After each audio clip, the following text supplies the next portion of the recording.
Hi అండి. అందరికీ నమస్తే. Welcome to Omkar Nageshwar stock market investment tips YouTube channel sir. నాకు నిజంగా బ్రహ్మాండమైన ఆనందం ఉందండి. ఎందుకంటే అసలు నేను నమ్మలేకపోతున్నాను. నా అనాలిసిస్ అనేది అంత గట్టిగా ఎలా నిజమైంది అనేది అసలు నాకే నమ్మకం కుదరడం లేదు.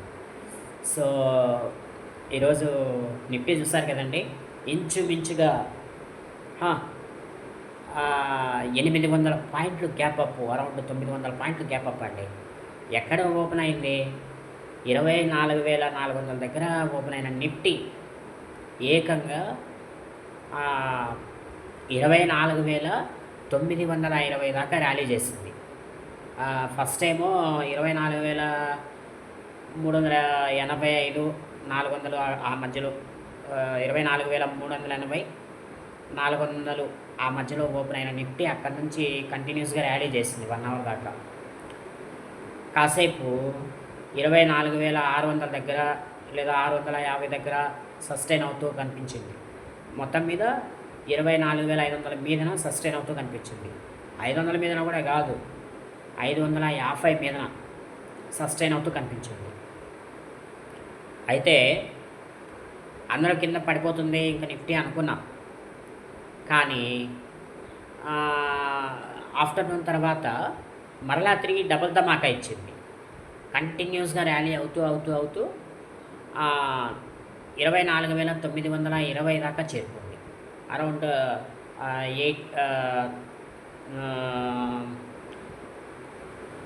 24,870 మీదనే మార్కెట్ క్లోజ్ అయింది. అంటే ఈరోజు ఉన్న రెసిస్టెన్స్ అన్నింటినీ తీసుకొని పైకి వెళ్ళిపోయింది నిఫ్టీ అనేది. సో చూడండి, నా అనాలిసిస్ అనేది ఎలా పనిచేస్తుందో ఇక మీరు దాన్ని బట్టి అర్థం చేసుకోండి.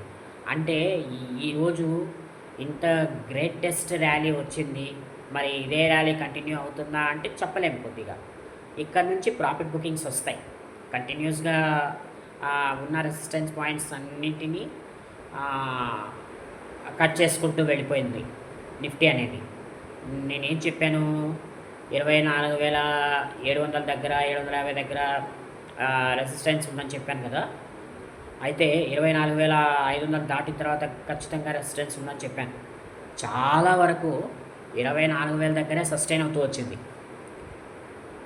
అయితే ఏదో ఒక్క సందర్భంలో ఈ మధ్యకాలంలో ఒకసారి 23,850 వచ్చింది, కానీ అది అక్కడ సస్టైన్ అవ్వలేకపోయింది.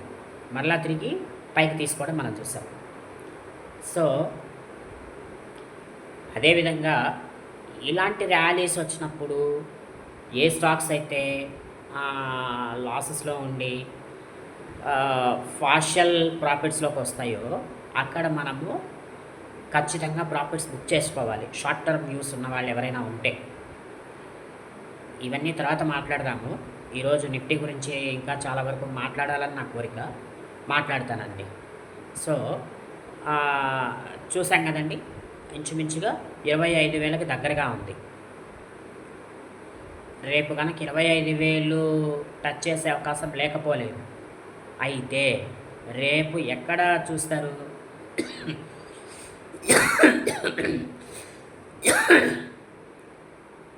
అరౌండ్ 25,300 దాకా మన ర్యాలీ అనేది ఉంది, కంటిన్యూస్ అయ్యే అవకాశం అయితే ఉంది. సో 25,300 దాకా కనుక మన ర్యాలీ కంటిన్యూ అయితే మాత్రం అక్కడ కొంతకాలము ప్రాఫిట్ బుకింగ్స్ వచ్చే అవకాశం అయితే ఉంటుంది. అప్పుడు మనం ఏం చేయాలి? 23,900 మరియు 25,250 లేదా 250ని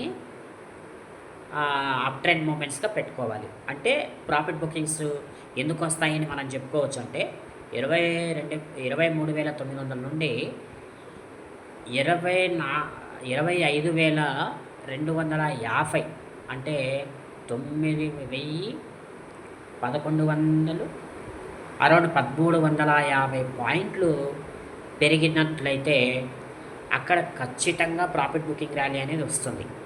అంటే డౌన్ ట్రెండ్ ర్యాలీ అనేది కొంతకాలం ఉంటుంది. ఇప్పుడు ఇక్కడ మనం చెప్పుకోవాల్సింది ఏంటి, ఇప్పుడు కూడా ఇంతే 24,500 దాటినంత వరకు ఎటువంటి ఇబ్బంది లేదు. లేదంటే 24,250 ఇస్తున్నా. కరెక్ట్ సపోర్టింగ్ పాయింట్స్ నేను చూస్తే నాకు మాత్రము 24,250 ఈ సపోర్టింగ్ పాయింట్స్ దాటనంత వరకు ఎటువంటి భయాలు వచ్చినా నేను తీసేస్తాను. ఎందుకంటే కొంతకాలం సస్టైన్ అవుతుంది, ఇక్కడ కొంతకాలం కిందకి వెళ్తుంది, మళ్ళీ అది కొంతకాలం ఇక్కడికి వస్తుంది. ఈ విధంగా వస్తూ వెళుతూ మార్కెట్ సస్టైన్ అవ్వాలి. 24,250 మీదన సస్టైన్ అయి ఉన్నంత కాలం మార్కెట్ అప్ సైడ్ ర్యాలీ తీస్తూనే ఉంటుంది, ఎటువంటి ఇబ్బంది లేదు. సో అదేవిధంగా రెసిస్టెన్స్ ఎక్కడుంది అని ఇప్పుడు నేను కొత్తగా వెతికితే 25,300 లేదా 350 అక్కడికి వెళ్ళేదాకా ఖచ్చితమైన రెసిస్టెన్స్ లేవు నా ఉద్దేశం ప్రకారంగా. సో 1000 పాయింట్లు అనుకోండి, 1100 పాయింట్లు కిందకి పైకి 250 ఏంటి 24,250, 25,350, 300 లేదా 350 ఈ మధ్య దాకా రెసిస్టెన్స్ అనేవి లేవు. అంటే 25,000కి వెళ్ళినా సరే అక్కడ రెసిస్టెన్స్ లేవు. ఏదో కొంతకాలము రిజెక్ట్ అయ్యి కిందకి వచ్చిన షార్ట్ టర్మ్లో ఒక్కసారి మాత్రము 25,000 అట్లీస్ట్ 25,200 టచ్ చేస్తుంది. రేపైతే మాత్రము 25,200 లేదా 350 కూడా టచ్ చేసే అవకాశం అయితే ఉంది. కాబట్టి దయచేసి మీరందరూ కూడా కాషన్తో ఉండండి. కొంతకాలం ఇది ఏదో ఒకటి సస్టైన్ అయ్యి వచ్చేదాకా కాస్త అలర్ట్గా ఉండండి. పుట్లు కొనాలి అనే ఆలోచనలు మానుకోండి కొంతకాలం. ఎందుకు నేను ఇలా పుట్లు మానుకోండి అనే ఆలోచనలు, పుట్లు కొనాలనుకునే ఆలోచనలు మానుకోమంటున్నానంటే, మార్కెట్లు ఇప్పుడు బాగా పెరిగాయి. బాగా పెరిగినప్పుడు ఇదే వోలటాలిటీ అనేది రేపు కూడా కంటిన్యూ అయ్యే అవకాశం అయితే ఉంది. అయితే ఇక్కడ మనం గమనించాల్సింది ఒకటి, ఎప్పుడైనా సరే గుర్తుపెట్టుకోండి, ఇంకొక 1000 పాయింట్లు ర్యాలీ చేసిందంటే ఖచ్చితంగా 26,250కి వెళ్ళే అవకాశం అయితే ఉంది బ్యాంక్ నిఫ్టీ. ప్రస్తుతానికి ఎక్కడుంది 24,900 మీదన ఒకసారి అలా అడుగు పెట్టడం మనం చూసాం. యాక్చువల్గా ఇది 2-3 సార్లు 24,800 టచ్ చేసి కిందకు వచ్చేసింది. కానీ ఈరోజు ఆ రెసిస్టెన్స్ని కూడా కట్ చేసుకుంటూ పైకి వెళ్ళి 24,920 దగ్గర ఒకసారి టచ్ చేసి రిటర్న్ వచ్చింది. సో ఈసారి గనక టచ్ చేయాలని ప్రయత్నం చేస్తే ఖచ్చితంగా 25,200 లేదా 300. సో 25,300 మీదన మనం కాస్త రెసిస్టెన్స్ చూస్తాం. మార్కెట్ రిజెక్ట్ అయ్యే అవకాశం అయితే ఉంది. సో ఒకవేళ బాగా పెరిగిన సందర్భం చూసి మార్కెట్లో పుట్లు కనుక తీసుకుంటే మీరు కనుక దయచేసి ఎక్కువ పాయింట్లు పెట్టుకోకండి. కేవలం ఒక 30 పాయింట్లు అయితే అది మహా ఎక్కువ. సో కింద పడదా అంటే పడే అవకాశం బాగా ఉంది, పడుతుంది. కాకపోతే అట్లీస్ట్ 25,250, 300 దాకా వెళ్ళే అవకాశం అయితే ఉంది అని నా 6th సెన్స్ ఖచ్చితంగా చెప్తోంది. కాబట్టి మీరేం చేస్తారు, దయచేసి కాస్త రెస్ట్ తీసుకోండి స్టాక్ మార్కెట్లో. ఎందుకంటున్నానంటే పుట్లు కొని లాభం పొందాలనుకునే వాళ్ళకి ఇది కాస్త గడ్డు కాలం. అలాగని కాల్స్ కొందామా అంటే కాల్స్ కూడా పెద్దగా వర్కౌట్ అవ్వకపోవచ్చు ఇక మీదట. ఎందుకంటే బిట్ అండ్ డౌన్ ట్రెండ్ అనేది ఎప్పుడైనా స్టార్ట్ అవ్వచ్చు. కాబట్టి బీ కాషన్ అంటాను నేను నిఫ్టీలో. సో బ్యాంక్ నిఫ్టీ కూడా ఇంచుమించుగా ఒక 1,300 పాయింట్ల దాకా పైకి వెళ్ళింది ఈరోజు. అరౌండ్ 24,000 కిందనెక్కడో ఉన్న బ్యాంక్ నిఫ్టీ ఈరోజు అరౌండ్ 25,400 దాకా వెళ్ళింది. ఇంచుమించుగా 1800 పాయింట్లు పైకి వెళ్ళింది. 1800 పాయింట్లు పైకి వెళ్తే ఇక ఇక్కడ ఏంటి మనకి ఎప్పుడైతే 25,000 మీదన సస్టైన్ అవుతుందో ఎప్పుడైతే బ్యాంక్ నిఫ్టీ 55,000 మీదన సస్టైన్ అవుతుందో అప్పుడు స్టాక్ మార్కెట్లో బ్యాంక్ నిఫ్టీ అనేది కాస్త ర్యాలీ చేస్తున్నట్టు లెక్క. 55,000 మీదన సస్టైన్ అయ్యింది అనుకోండి, మరలా తిరిగి బ్యాంక్ నిఫ్టీ అనేది ఇంకొక 1000 నుంచి 1,500 పాయింట్ల గ్యాప్ అప్ ర్యాలీ చూస్తాం. సో కాబట్టి బ్యాంక్ నిఫ్టీ గురించి పెద్దగా మాట్లాడుకోవడానికి ఏం లేదు ఇందులో. సో ఇక్కడ మనం చెప్పుకోవాల్సింది నిఫ్టీ గురించి ఎక్కువగా మాట్లాడుకోవాలి. సో బ్యాంక్ నిఫ్టీ గురించి తక్కువగా మాట్లాడుకోవాలి. ఎందుకంటే బ్యాంక్ నిఫ్టీ అనేది ఆల్ టైమ్ హైకి ఎంతో దూరంలో లేదు, బ్యాంక్ నిఫ్టీ కానీ నిఫ్టీ కానీ. సో ఆల్ టైమ్ హైకి నిఫ్టీ చూసుకుంటే 1200 ఉండండి, ఒక్క నిమిషం చెప్తాను, ఒక్క సెకండు. అరౌండ్ 900 వేసుకున్న 1000, 1100, 1350 పాయింట్లు, అరౌండ్ 1350 పాయింట్లు బ్యాలెన్స్ ఉంది లైఫ్ టైం హైకి, జస్ట్ ఓల్డ్ లైఫ్ టైం హైకి చేరడానికి. అదే బ్యాంక్ నిఫ్టీలో లైఫ్ టైం హైకి చేరడానికి అరౌండ్ 1000 పాయింట్లు మాత్రమే. 1000 కాదులేండి, అది కూడా ఒక 24,800 మీదన మార్కెట్ అనేది 54,900, 880 ఆ మధ్యలో మార్కెట్ అనేది క్లోజ్ అయింది. 54,880 దగ్గర మార్కెట్ క్లోజ్ అయింది. సో 1000, 56,200 వేసుకుందాం, పోనివ్వండి. ఈ లెక్కలన్నీ ఎందుకు? 54,900 దగ్గర మార్కెట్ క్లోజ్ అయితే ఒకవేళ 1000, ఒక 100, 56,100 వేసుకుంటే ఒక 1200 పాయింట్లు బ్యాలెన్స్ ఉంది. సో ఇది ఒక 1200 పాయింట్ల బ్యాలెన్స్ ఉంది, అది ఒక 1350 పాయింట్ల బ్యాలెన్స్ ఉంది.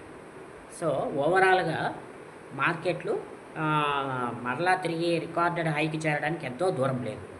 ఖచ్చితంగా షార్ట్ టర్మ్లోనే లైఫ్ టైం హై చేరడానికి అవకాశం అయితే ఉంది. అయితే ఇది ఎప్పుడు చేరుతుంది? ఇది ఖచ్చితంగా వార్ కంప్లీట్గా ఆగిపోతే అప్పుడు చేరుతుంది.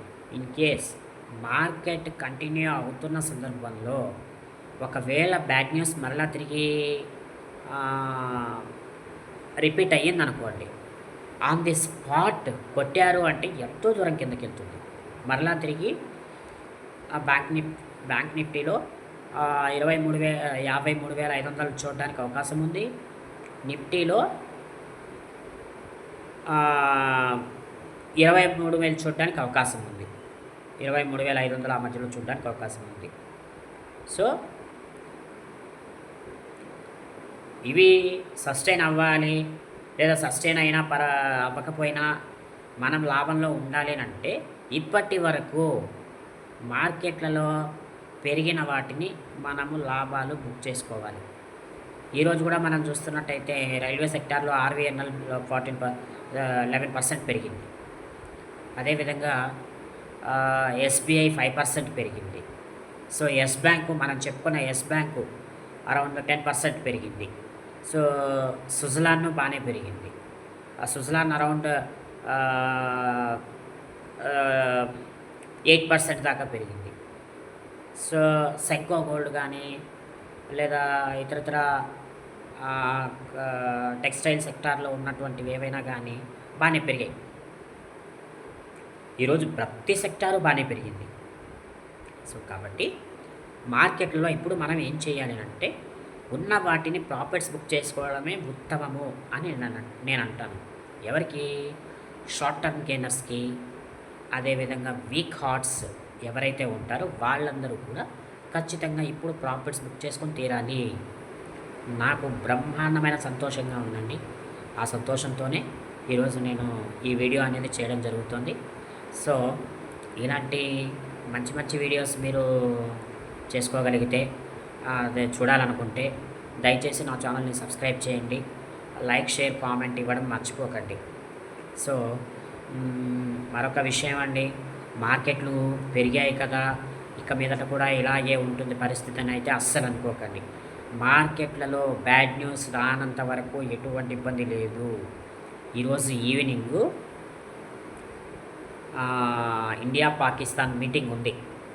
సో ఈ మీటింగ్స్లో ఎక్కడైనా రిజెక్షన్స్ ఉంటే ఖచ్చితంగా మరలా తిరిగి వార్ స్టార్ట్ అయ్యే అవకాశం లేకపోలేదు. ఎప్పుడైతే వార్ స్టార్ట్ అయ్యింది అనే న్యూస్ మనకి మార్కెట్లో వస్తుందో అప్పుడు ఖచ్చితంగా మార్కెట్లు కిందకి పడతాయి. సో కాబట్టి వెయిట్ అండ్ వాచ్ అంటాను నేనైతే.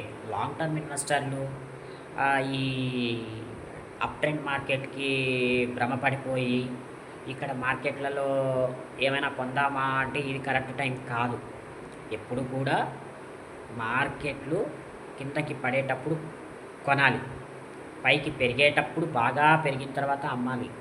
ఇంకా కూడా కొన్ని స్టాక్స్ ఉన్నాయి 70-80% కింద పడిపోయినవి ఉన్నాయి. అవన్నీ కూడా ఈ రోజున ఈ ఒక్కరోజే 10-15% పెరిగాయి, ఈ ఒక్కరోజే. అయితే ఇది కరెక్ట్ కాదు. ఇక్కడ మనం ఏం చేయాలి? ఈరోజు మనం ఏం చేయాలి అంటే, ఎక్కడైనా ప్రాఫిట్స్లో ఉన్నట్లయితే ఖచ్చితంగా ఈరోజు ప్రాఫిట్స్ బుక్ చేసుకొని తీరాలి.